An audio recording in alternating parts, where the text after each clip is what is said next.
Au bout d'un moment, quand son business prend de l'ampleur, on a besoin de déléguer. Et donc, il faut se constituer une équipe. Donc déjà, la question de déléguer, c'est pas toujours évident, mais il y a également une question qui est importante, c'est celle de manager son équipe. Parce que c'est pas parce qu'on a des personnes qui travaillent avec nous qu'on peut les laisser dans leur coin et qu'elles vont savoir exactement quoi faire, que ça va être en relation avec vos valeurs, etc. et que ça va se développer dans le bon sens. Donc, il faut s'occuper de ces relations avec vos salariés ou indépendants, freelance, peu importe comment vous êtes structuré. Dans mon cas, ça fait maintenant 2 ans quasiment que je travaille en étroite collaboration avec 2 freelances qui travaillent pour la majorité de leur temps avec moi. Et du coup, ça m'a fait apprendre beaucoup de choses sur cette façon de manager une équipe.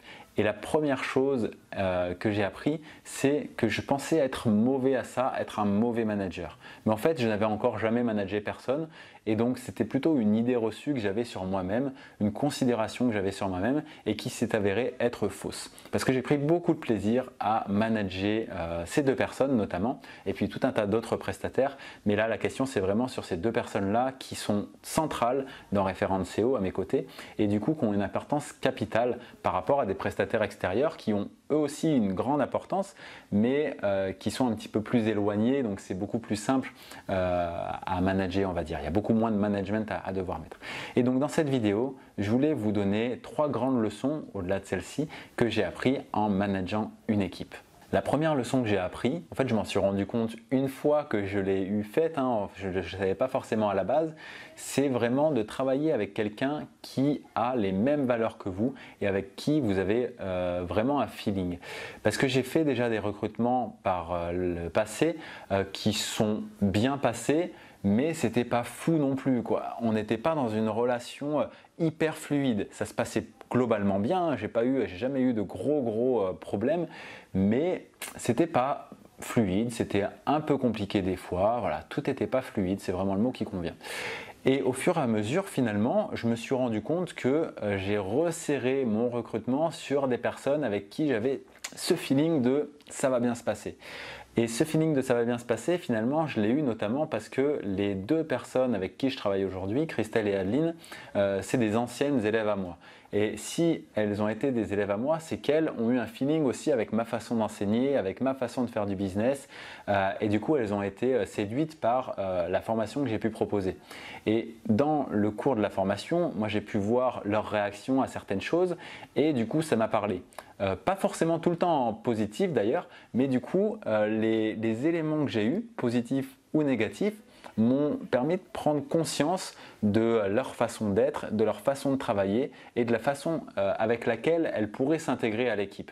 Et donc quand j'ai eu une tâche à faire faire en fait à quelqu'un, je me suis tourné naturellement vers elles 2 et du coup en fait ça a super bien matché et c'est pour ça qu'après elles ont pris de plus en plus d'ampleur dans la structure et c'est comme ça qu'aujourd'hui elles ont vraiment des responsabilités importantes. Ce que je veux dire par là, c'est que les valeurs que vous avez, c'est important de les retrouver chez les personnes que vous engagez. Et en fait, j'ai pas fait le truc parfait de on veut embaucher quelqu'un, on fait un cahier des charges de ce qu'on veut faire, on met des annonces, etc. On fait passer des entretiens à des candidats. Tout le truc comme ça m'attirait pas du tout. C'est lourd, c'est chiant. Enfin, moi, j'étais pas du tout à l'aise avec ça. Et même si j'ai déjà fait aussi un peu par le passé, pas de façon aussi lourde que ça, mais quand même dans les grandes lignes, ça me ressemble pas en fait. Et ce que j'ai compris, c'est qu'il fallait que je fasse quelque chose qui me ressemble. Donc ma technique là, c'est pas forcément exactement celle-là qu'il faut mettre en place de votre côté si vous cherchez à déléguer, mais ça veut dire qu'il faut vraiment comprendre comment vous fonctionnez. Et du coup, les personnes que vous allez engager, il faut qu'elles soient à l'aise avec cette façon de fonctionner aussi. Donc, il faut les trouver par la méthode qui vous semble la plus logique par rapport à vous. Et pas forcément par rapport à celle que vous avez trouvée dans un livre ou dans une vidéo, ni même celle-ci vidéo d'ailleurs. Il faut vraiment que ça vous ressemble à vous. Le deuxième point, c'est faire preuve d'empathie pour pas devenir fou. Parce que gérer des humains, c'est quand même vachement compliqué et on peut devenir fou si on prend tout très à cœur. Typiquement, moi ça m'arrive des fois de travailler un peu moins pendant une journée, de travailler le soir.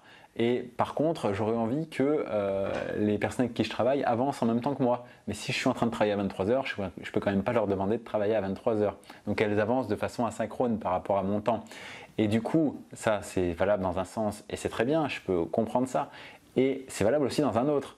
Ça veut dire qu'il y a des fois où j'aimerais que les choses soient faites, mais elles ne sont pas faites exactement comme je le voudrais, quand je le voudrais, dans le même temps imparti, etc.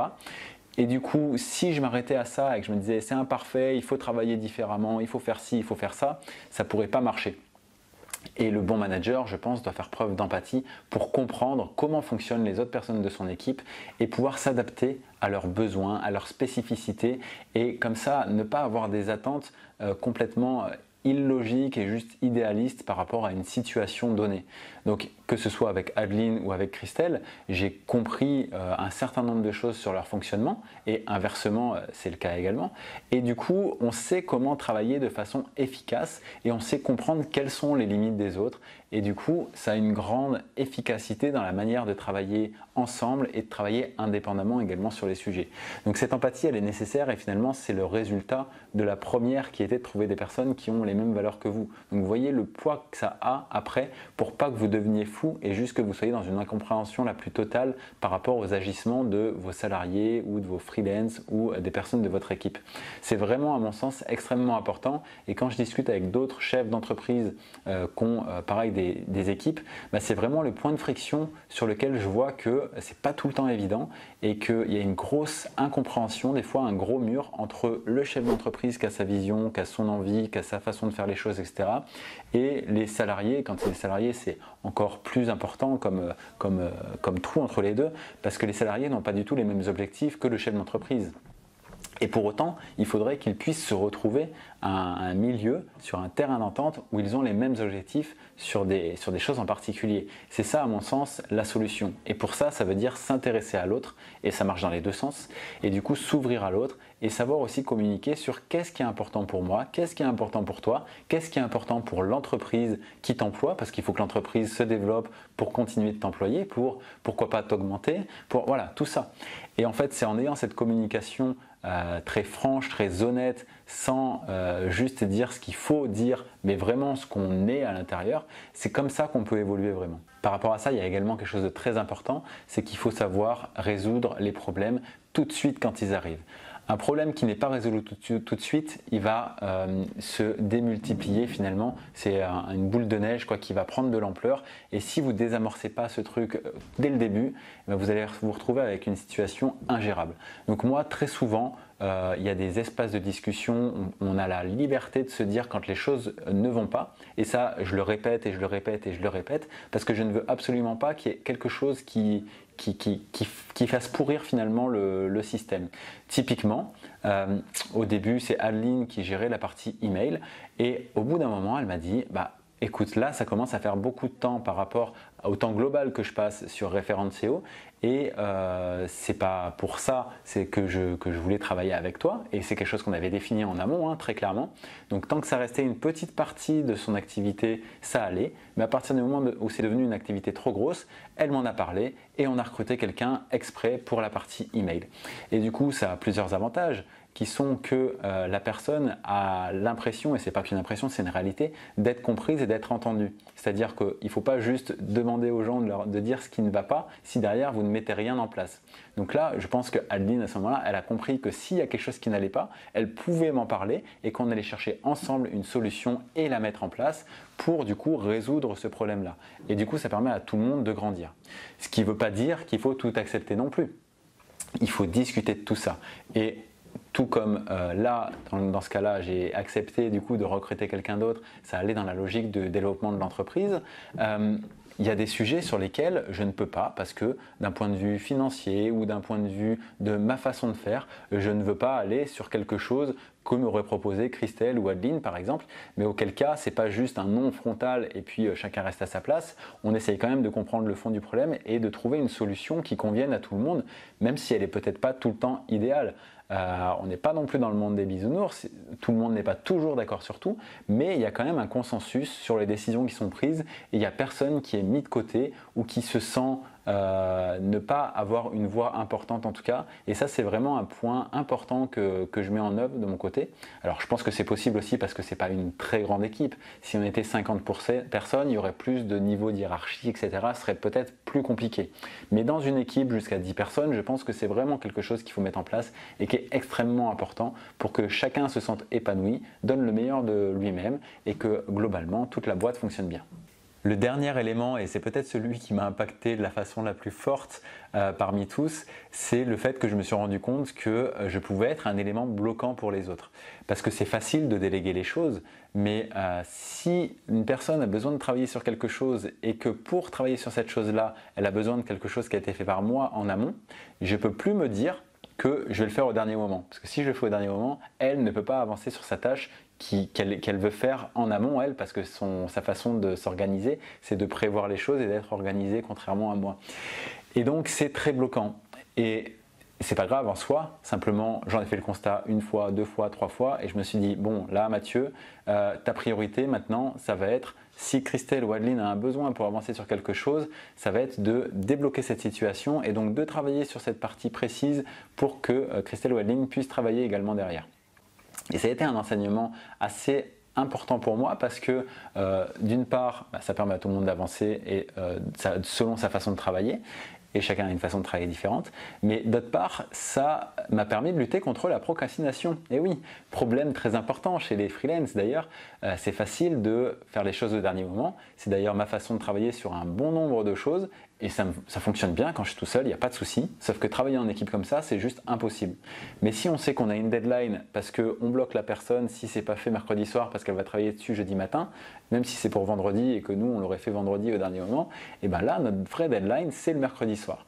Et du coup, ça permet d'anticiper davantage les choses et dans une entreprise, c'est quand même bien parce que tout faire au dernier moment, ça va. C'est faisable, mais il y a quand même des éléments qui sont bloquants même à titre personnel et du coup pouvoir prendre un peu plus d'avance, d'organisation là-dessus, c'est plutôt bon pour l'entreprise et ça permet de voir un peu plus à l'avance quels vont être les points de difficulté, on va dire, sur le volume horaire de travail, sur plein de choses comme ça.